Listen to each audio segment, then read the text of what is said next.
Hi, my name is Dhari Gupta. I'm founder of Earthride. We are into EV leasing, two-wheelers.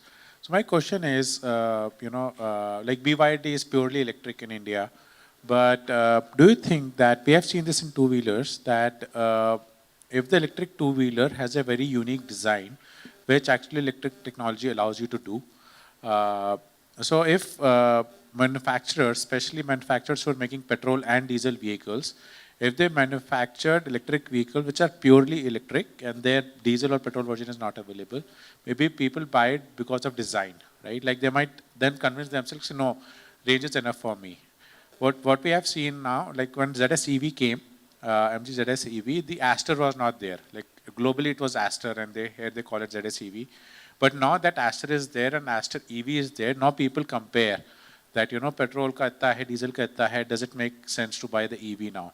So if manufacturers decided that this vehicle will be launched only in electric and no petrol or diesel version, maybe that will drive sales? Again, from a manufacturer perspective, we are the only company in the world to have a pure born EV platform.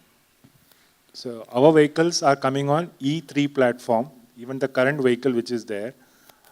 Other manufacturers in India currently they are converting an IC platform into an EV platform.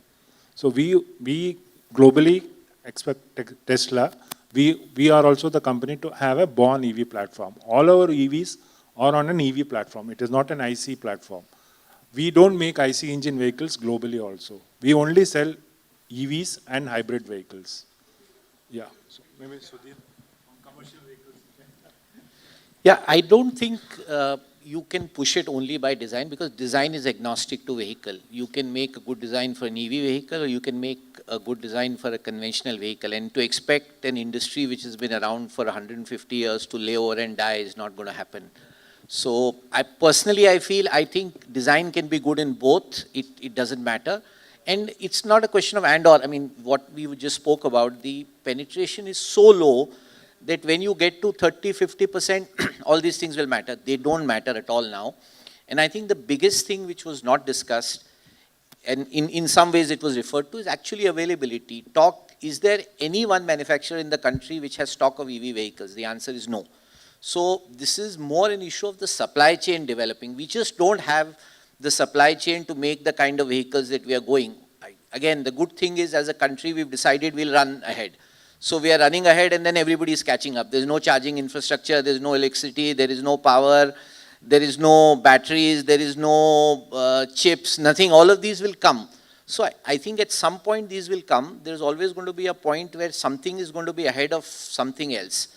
But I think the good positive part is despite so many people coming in, there is no availability of electric vehicles and it is likely to remain so for at least the foreseeable future, because even when the cell plants come up, even when the capacities come up, they're going to be much behind demand, at least for the next 5 years. And when they come, then there's a global demand.